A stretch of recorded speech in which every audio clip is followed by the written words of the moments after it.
Heyo, and what is up, gang? Thank you for checking out Sledgehammer TV tonight. AEW put us through the ringer tonight with a pretty decent episode, but capped it off with a main event segment that has seen AEW give us its first truly monumental moment since the birth of AEW Dynamite. And we are going to talk about it all right here and right now. My name is Nick Nightmare, and you are watching the Sledgehammer Wrestling Show's AEW Dynamite review, only on Sledgehammer TV.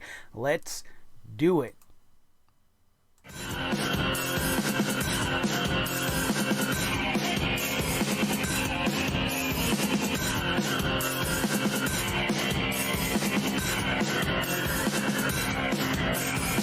Sledgehammer Wrestling Show.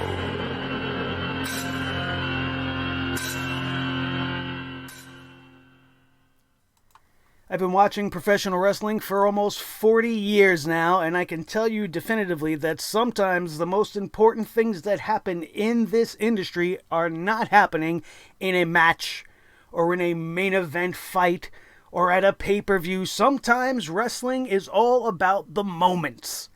Moments throughout the industry, such as Shawn Michaels kicking Marty Jannetty through the barber shop window. Moments like Randy Savage being bitten by Jake the Snake Roberts' Cobra. Andre the Giant aligning with Bobby the Brain Heenan on Piper's Pit. Stone Cold Steve Austin stunning Mr. McMahon. The first time and every single time since. Triple H revealing to the world that he secretly married Stephanie McMahon.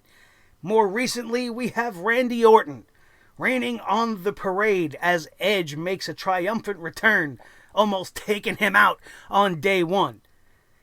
AEW tonight provided us with their first moment. A moment in time that you will never ever forget. Something that will last in your memory from now probably until your last day. When you think about things that you have seen in professional wrestling, that will stay with you forever. Tonight's AEW Dynamite contains one of those moments. And sure, we've had Moxley and Omega in their little no-holds-barred glass fight and whatever, but this is specifically talking about Dynamite. We had Moxley and Jericho with the spike in the eye, but there was just something about this that was next level. The emotion that was poured into this main event segment. We all knew it was going to be bad. We didn't know it was going to be this bad. And I want to just give you guys a little warning. I want you guys to take a look at this. We're going to take a look at the back of Cody Rhodes. So if you're a little squeamish, you might want to turn away. But we're going to take a look at these pictures, man.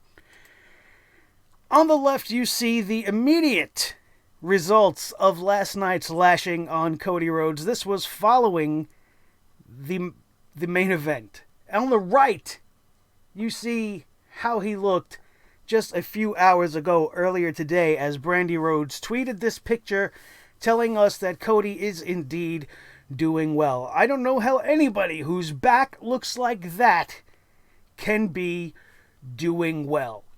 The pain that he endured for this segment is something unbelievable. Just looking at these pictures gives me the chills. And I think back to that segment and just how intense it was. And you look at the scars and the cuts and the welts that are in this person's back. And you see, without question, what this industry means to them. Who puts themselves through this? Who does this to themselves? Professional wrestlers who care about the industry. That's who. This is an amazing thing that took place last night. Cody Rhodes getting the 10 lashes from MJF was emotionally gripping. It was really, really powerful stuff. Hard to watch at times, yet I couldn't turn away. This was compelling television. And every time MJF whipped Cody Rhodes with his own belt, because MJF was too good to bloody up his belt, he wanted Cody's belt to do the dirty work. Every time he took a shot, you felt it. I know you felt it because I felt it. I sat on my couch and my back feels like it's all welted up just from watching what this guy put himself through to get his hands on this Weasley, disgusting, ultimate villain the best villain in professional wrestling, Maxwell Jacob Friedman. The friends and family aspect, as the Young Bucks would come out to the ring to support Cody Rhodes. Dustin, his own brother, would come out trying to will Cody on. The head coach came out. Arn Anderson was there trying to make sure that Cody didn't give up. MJF with every swing trying to bait Cody into hitting him back, forfeiting the matchup. Just jaw-jacking him with every single shot. Talking trash. Taking his time, relishing in every single hit. And then they added the touch at the end as they got to the 9th lash. Cody seemingly couldn't even get back to his feet. Tears in his eyes. And Brandi Rhodes made her way to the ring. No Nightmare Collective bullshit. No nonsense. This was just Brandi Rhodes, the wife of Cody Rhodes, coming out to give her man the strength. And like everybody else, try to will him on to face this final blow. Just one more and you're going to get through this. And it'll be over. And he will not win. And you will have your match. Even though there's more to come. This might have been harder for Cody Rhodes than his upcoming steel cage matchup with the giant Wardlow. This was unbelievable television. MJF's performance, the way Cody sold everything, probably wasn't hard. You see those hits. You see those marks. That was genuine human reaction. You don't have to embellish that kind of stuff. I'm sure 99% of the reaction we seen was legit, and he probably amped it up just a little bit if he could get his mind off of the real pain he was probably suffering. This was unbelievable stuff. Really, really excellent television, next level type of stuff. This was an old school type of booking, and as hard as it was to watch, it just felt right. It makes everything feel more important. It puts more emphasis on everything going forward, and it is doing its job in making Revolution a must-see event. Because when Cody finally gets his hands on MJF, he's going to tear him to shreds. And it's going to be great. This whole entire episode of AEW Dynamite was not obviously just about the lashing segment, although it takes over everything. It was so damn good.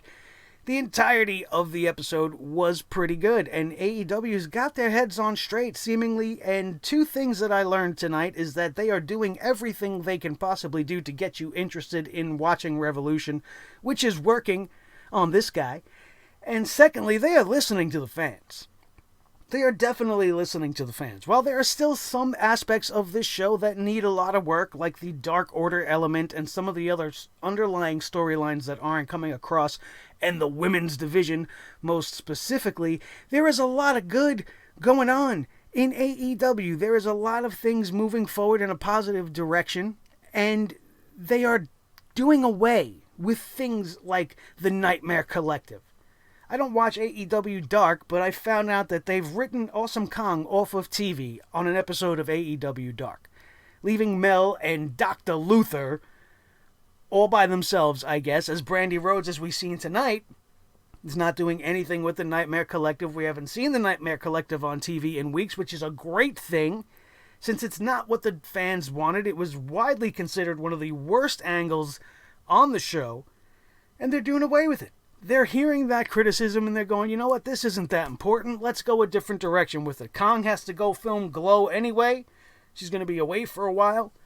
The whole thing didn't take off like we had anticipated, and I applaud them for trying something different, but it didn't go the way that we all expected, and immediately it was shit right from the get-go, and not continuing with it and not forcing it down our throats because they think it's the right thing or it's because of what they had planned. And by being able to call an audible and make these changes and say, you know what, scrap that, it didn't work, let's go a different way, that is the key to being successful in this industry. And it makes the show feel better. How much better has the show been without the Nightmare Collective around? It just was one of those, take the wind right out of your sails type of segment. You could have been having the best time in the world watching an episode of Dynamite, and as soon as that would happen, you would just be like, oh, This is WWE shit right here. We don't need this type of stuff on this show. And now we don't have it. And that's good. It shows me that they're listening. It shows me that they care. And that's all we could ask for. And as a result, we get an episode like tonight. You got the whole Jon Moxley versus Chris Jericho and the Inner Circle, eye for an eye. Going great. Everything that they are doing is building anticipation towards that final conflict between Moxley and Jericho, which will be taking place at Revolution. Hangman Page struggling with alcohol and the Elite. It's been told perfectly. It's something that I asked for when we first seen it starting with the first teaming of Page and Omega. I said this was a great way to give us this story. Keep him and Omega a team. Make there be problems. And now people will be more invested. And it'll mean a whole lot more when Hangman Page goes off on his own now. Heel, face, it doesn't matter. They're doing it in the right way. And it's coming off great. It's compelling. It's interesting. And they're doing things that matter. And from week to week, they are continuing with these stories. Everything with Pac and his obsession with Kenny Omega along the way. He feels like Kenny Omega's dodging him. Where he goes out on a limb tonight and puts Kenny Omega's real-life girlfriend in some real-life danger by having her attacked by the native beast, Nyla Rose. This is good stuff. This is good stuff. Very good. Now, also there is the Exalted One and everything going on with their pursuit of Christopher Daniels. And the more I see this, the more I can't help but feel as if Christopher Daniels is going to be the Exalted One. He's going to come out and be behind this the whole time, and then maybe you have Matt Hardy come in and do his own thing and battle Christopher Daniels and his minions and his Dark Order and all of this stuff. Do not forget that Christopher Daniels was supposed to be revealed at one point. He was heavily considered to be the higher power of authority in the WWE before it was eventually revealed to be Vince McMahon. This could be an homage to that. This could be something he's always wanted to do, and now he's going to fulfill it. It's going to make you be more interested in SCU once Christopher Daniels makes this turn, because honestly, SCU has kind of become stale for me. They lost the tag team championships. Now they are almost certainly going to get them back from Hangman Page and Kenny Omega. It's almost an inevitability at this point, but they've kind of lost their momentum. I don't really get excited when I see them, nor do I get excited when I see everybody's favorite Orange Cassidy, which I still have yet to give a shit about, and the Best Friends, who, again, just to me, never really picked up for me. I understand the teaming. I get the whole hugging thing, and they're going to be two male Baileys and the two Maleys of the AEW division. You know, whatever.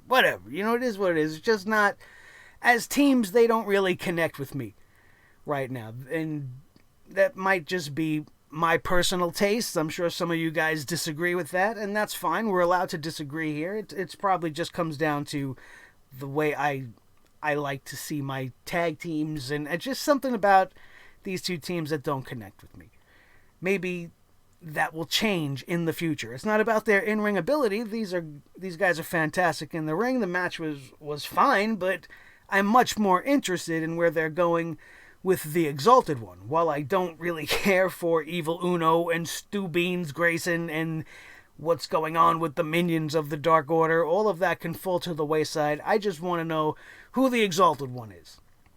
And if that doesn't come off to be worth the wait and the payoff fails, then I'm going to continue to not really care all that much. But those are just minor criticisms based off of that one angle. But for the most part, this show was very good. And when you cap it off with the ending and the lashes to Cody Rhodes, it's just one of those episodes that you're going to remember. If for no other moment than for that final moment that put this episode way over the top. Let's go up and down the card really quickly. Jon Moxley opened up this show in a matchup with Ortiz of Proud and Powerful. I'm very familiar with Ortiz and Santana from their days in House of Glory. These guys are pure thoroughbreds. They can go in the ring. I am very surprised that AEW has not put them at the forefront of the tag team division, put the tag team titles on them, especially since they're part of the Inner Circle. It would be a better look for them. Honestly, the tag team division in AEW is stacked, and they are not using the best teams that they have to their availability. I'm watching SCU versus the Best Friends instead of seeing guys like Private Party and Proud and Powerful go out there and tear it up for the tag team titles, and I don't understand why we're not doing the latter of the two, which would be far better for your TV show and better to get more exposure for Private Party, and you could really see them in their element as tag team wrestlers. While Ortiz was fantastic here in this singles outing versus Jon Moxley, the guy's tough as nails. He's able to survive the onslaught, but ends up getting defeated by Jon Moxley in the end. But the person that suffered the most was Ortiz's partner Santana, who ended up getting a key jammed in his eye. An eye for an eye, as Jon Moxley said. You took out my eye, I'm walking around looking like Snake Plissken or Jack Sparrow's little brother. I'm going to get one of you guys and do the exact same thing. And Santana suffered this heinous act by Jon Moxley to kick off this episode, already ramping up the intensity to 10 right off the get-go. Very good start. Medical personnel attended to Santana after this attack. It was very, very good. They followed this up with SCU going up against the Best Friends and defeating the Best Friends. But again, this match was an afterthought. The bigger moment of the match came with following the finish as the Dark Order came out. They offered a spot in the Minions to Orange Cassidy. Apparently he wanted an orange minion, and I don't know why anybody wants Orange Cassidy, but again, that's just my personal thing. Maybe orange is not my favorite flavor. How about that? In any case, he's yet to prove to me why everybody loves him so much. If you love people putting their hands in your pocket, I can go in the middle of the ring and put my hands in the pocket too. You're going to cheer for me because I put my hands in the pockets and act all cool and barely even move my body? That's going to make me cool with all you guys? I don't get it. But anyway, this didn't matter. He ended up getting his ass beat because he refused to take the mask from Evil Uno, which led to Christopher Daniels coming out to make the save. He didn't come out to help SCU, but he's coming out to help Orange Cassidy because the Dark Order has been targeting him specifically, I guess. But the hard target on Christopher Daniels, I truly believe, is going to just be a way to keep us off the trail and a little bit of a red herring along this route before they reveal that Daniels is the Exalted One. And remember that you heard that here first, because nobody else is really saying that. I've never heard anybody else say it. Everybody's talking about it being Matt Hardy or Luke Harper, which is definitely possibilities. But my gut's telling me this might turn out to be Daniels in the end.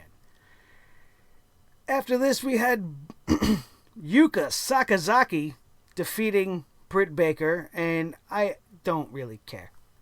I don't care about the Joshi wrestlers anymore. Sakazaki was gone, and now she's back. She really looks like a little kid in the ring, and Britt Baker's out there being all, female Isaac Yankem. She's going to be the evil dentist.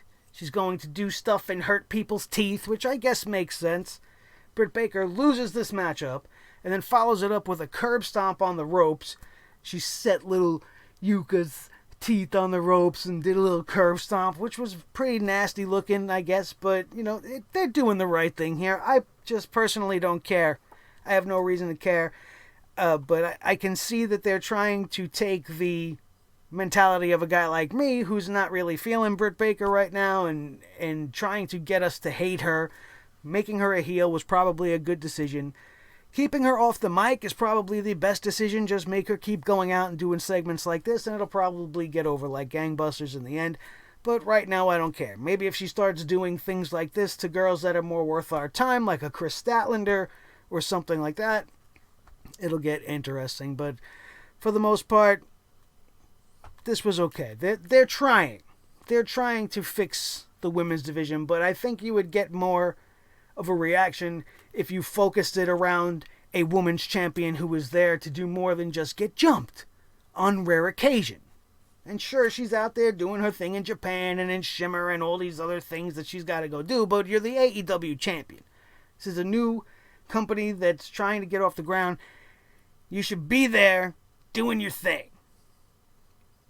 But that's another story for another day. By the way, Jim Ross on commentary is a legend.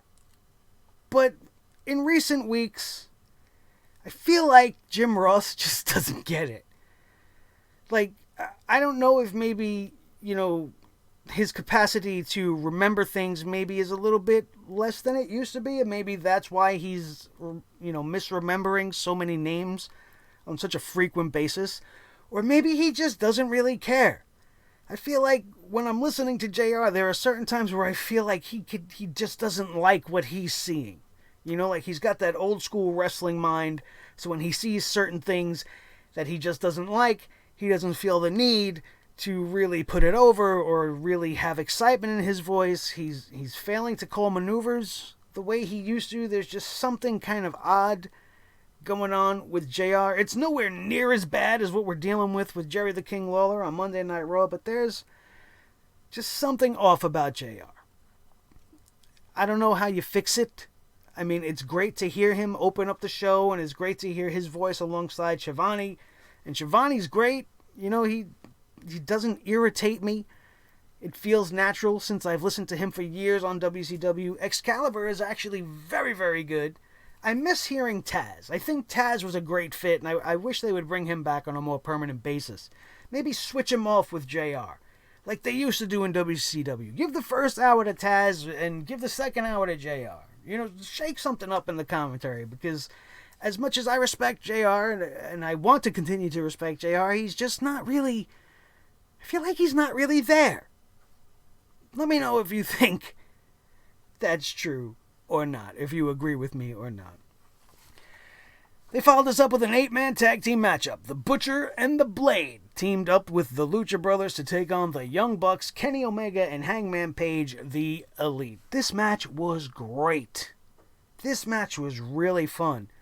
There was a lot of great spots. It wasn't overly, and New Japan-y.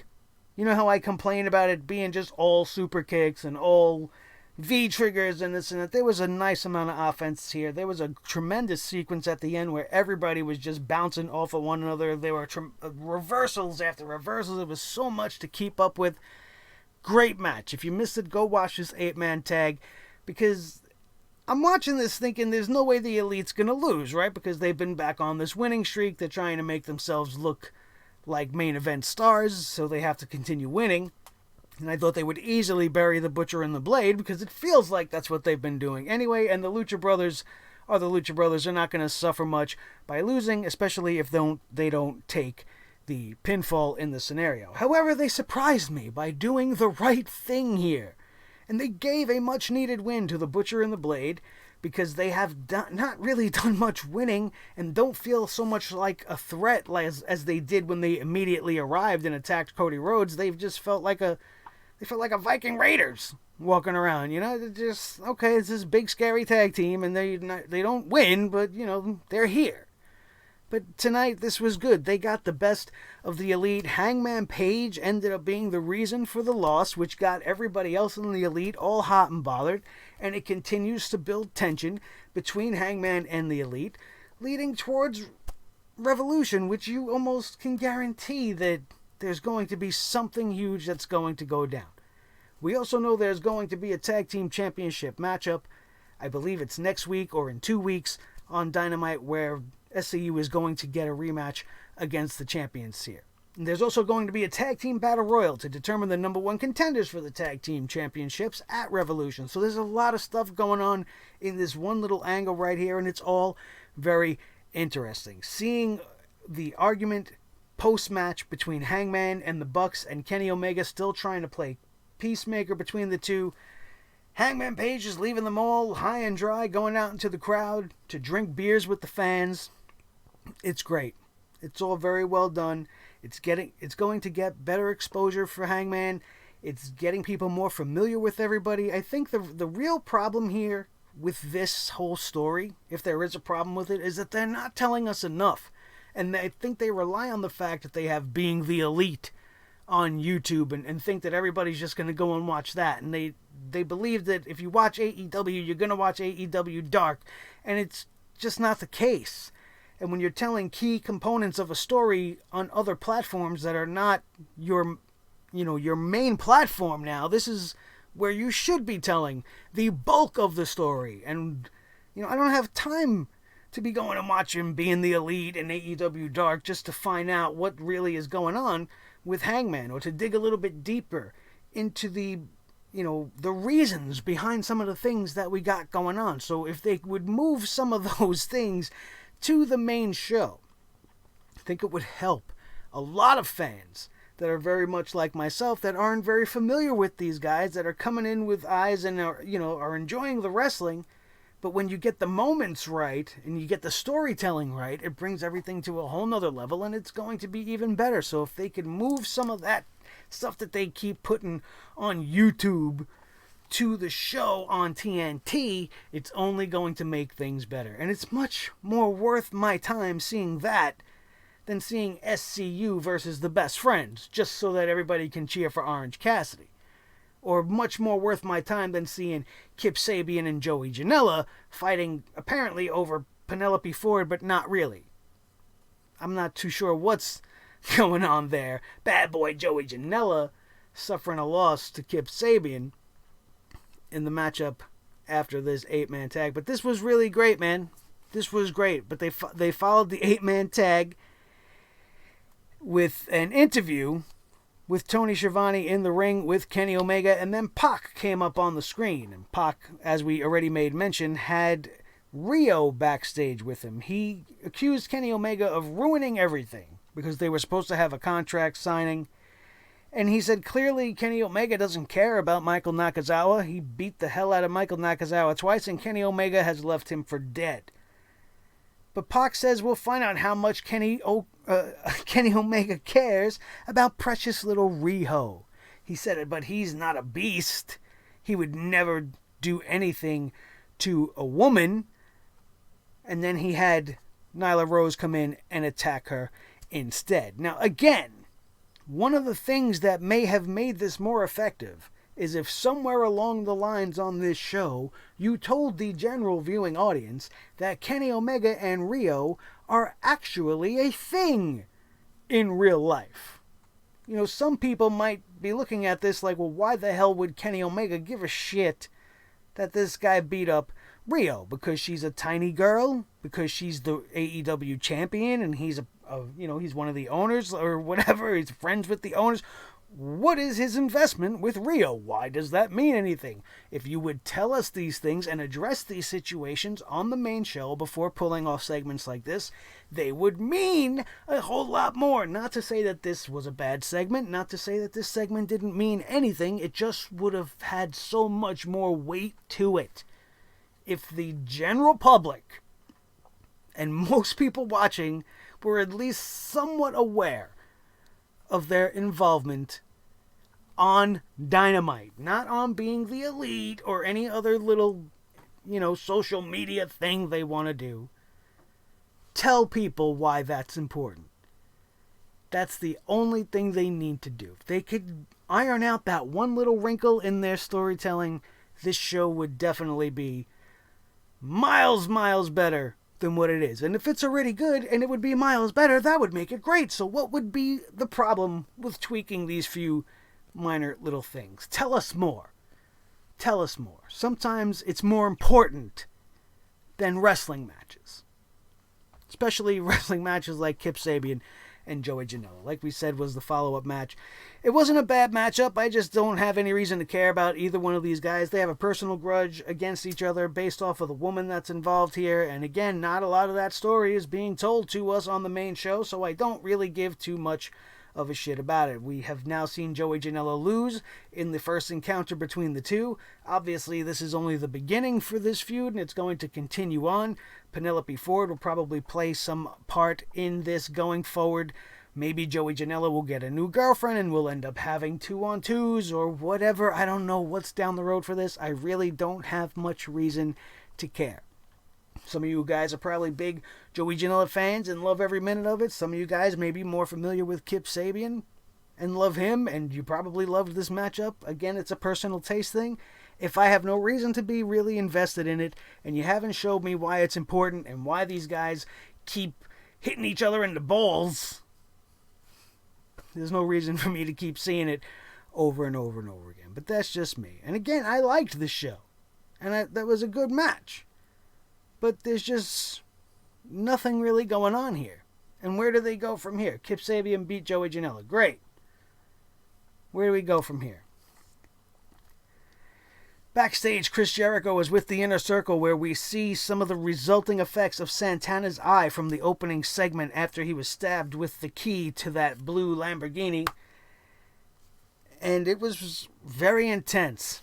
He gave a really great promo telling Moxley he has no idea who he's messing with, which is true. It was very intense. And we are going to have an encounter between Santana and Moxley now. We're going to have two one-eyed men in a pissing contest. It should turn out very good. Santana is great. If you thought the match with Ortiz was something, wait till you see Santana throw down.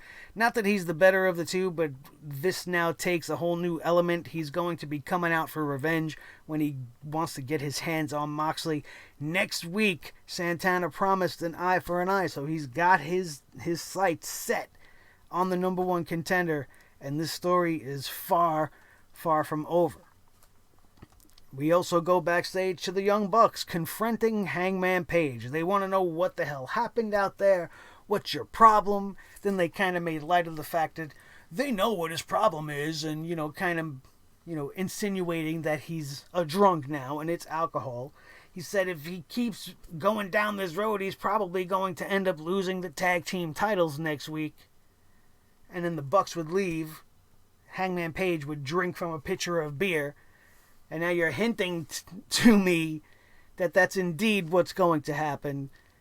And where this whole thing is going within the Elite is actually an interesting story itself. I don't know what's going on there. But there is a whole lot of tension, and you could cut it with a knife. And it's leading us to some very interesting stuff coming forward. Santana versus Moxley was officially announced for next week. They also announced the Tag Team Battle Royal 2 weeks from Wednesday, with the winning team getting a title shot at Revolution. And Pac versus Omega, 30-minute Iron Man match 3 weeks from tonight. So giving us something every week in the next 3 weeks leading up to the Revolution pay-per-view. A solid reason to tune in to each and every show. We've seen a pre-tape promo from Dustin Rhodes telling MJF that Cody is a lot tougher than everybody thinks, and then it would go down. The lashing of Cody Rhodes, which is one of the hardest things I've ever had to witness. MJF demanding Cody give him the belt from around his waist because he did not want to ruin his very expensive belt that he wore to the ring that night. He hit Cody with the belt once. Cody got all pissed off, and then he tried to bait him into swinging. He told Cody, hit me. He kept telling, hit me, and that was just after the first shot. And by the time we got through this thing, it was brutal. We made a mention of it at the beginning, and we probably couldn't sum it up any better than we did at the get-go. It was just so painful to watch. The tears in the eyes of Cody Rhodes. The Young Bucks coming down. Arn Anderson coming down. When Brandy came down, I almost got emotional myself. As a husband with a woman that I have loved deeply for 20 years, if I put myself in that situation and I am in the most unbelievable pain that you can imagine, and I know I still have to go through one more, and I see her face and she's holding my hand, I'm gonna just get up and do it, and I'm going to cry the way Cody was crying. And you see the anguish on Dustin on the outside. When MJF handed off one of the lashings to Wardlow, I thought was kind of a low blow, and he was going outside the rules, and some of Cody's friends and family were trying to make that known to the referee, like, that's not part of the deal, you weren't allowed to do that. But indeed, MJF is the man with all the cards, and he makes the rules in this scenario. The shot from Wardlow was deafening. It hit Cody's back like a strike of thunder, and it was just so brutal. So brutal. So I will advise you to watch it if this type of stuff does not bother you. It's a hard thing to get through. Watching a man being whipped like that the way he was. And it was just... It's unforgettable.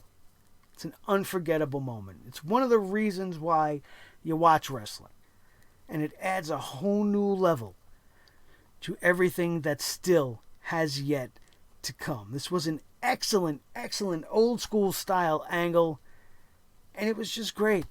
It was great to watch. It really came to an end when MJF wanted to take one little last low blow, literally, by kicking Cody in the balls before running off like a thief in the night, leaving his victim in the ring with all of his friends and family surround him. MJF ended up getting attacked by a fan as he made his way up through the crowd and out, but I have come to learn that fan was indeed a plant. It was not an actual fan, and they're just going to play it off as if it was real, to add even more heat to a scenario that did an excellent job building the heat to a maximum level. If you do not feel bad for Cody Rhodes in this instance, then you are a person without a heart. If you do not want to see Cody Rhodes destroy MJF, then you don't know what wrestling is all about. And if you think for 1 minute that Cody Rhodes is done suffering before he even gets to MJF, then you got another thing coming, because we still have this steel cage matchup with that man-beast Wardlow for this guy to go through, and with the condition that we've seen his back in. Let's take another look. Let's pull it back up. If your back looked like this, are you going to want to go out and wrestle? Are you going to want to fight a man that's almost 7 feet tall and probably 300 pounds? Hell no. But that's why you're not Cody Rhodes. That's why I'm not Cody Rhodes. But man, after all of these weeks, there's a lot to be interested in AEW, but that lasting moment at the end of this show was just awesome. Very well developed, very well told. Everybody played their part masterfully. The acting of everyone involved, just simply fantastic. And that is your AEW Dynamite review for February the 5th, 2020. Thank you guys for joining me once again. If you missed the Raw review Monday night, that is up live on the channel right now. And do not forget to be here for everything coming at you in the future. We got SmackDown tomorrow. We'll do NXT. But time sometimes is not your friend, and you can't get everything done that you always want to do, as is the story with the NXT review on this channel. I will do my best to try, but if not, please be here with me for SmackDown's hammering tomorrow night. SmackDown has become the single worst show in all of professional wrestling and has become the most fun show to review because it gets me mad, and there's nothing funnier than an angry Nick Nightmare. So make sure you are subscribed and you hit that notification button so that you don't miss a thing. If you had a great time here today after 38 minutes of talking about the most important episode of AEW that there may have been so far, hit that thumbs up, show your support for this channel, share this video with each and every one of your wrestling buddies all over the wrestling world, especially if they did not see the AEW Dynamite lashing of Cody Rhodes tonight and need to know why they should see it. This is the place to be when you want all of your wrestling news bullshit free and full of fun and entertaining good times. And I don't know if that makes sense. Entertaining good times? Sure it does. Everything we do here makes sense, especially when I got my sledgeheads here with me. Thank you for the over 2,000 of you that already call this place your home, and thank you to the rest of you who are going to decide right now to join the Sledgehammer Army and hit that subscribe button. Don't forget to leave a comment down in the comments section below. Let me know what are some of the moments that you will never forget. I don't care if you go back as far as I did and date yourself like an old fuck like I did talking about Randy Savage and Andre the Giant and Hogan. But tell me some of your favorite moments that will live in your memory forever, much like tonight's episode of AEW. Thank you guys, as always, for being here. My name is Nick Nightmare. This is the team. Thor the Sledgehammer, the official Sledgehammer of the Sledgehammer Wrestling Show. His tag team partner, the World Heavyweight Champion of all the microphones in all the world, Mr. Blue the Snowball. The most important member of the team, as always, is each and every one of you. That, my friends, is going to do it, and we are out of here. And we will see you next time, right here on your new favorite wrestling show, the Sledgehammer Wrestling Show, only on Sledgehammer TV, right here on YouTube.com. And my back still hurts just from watching. God bless you, Cody. You're a hell of a man.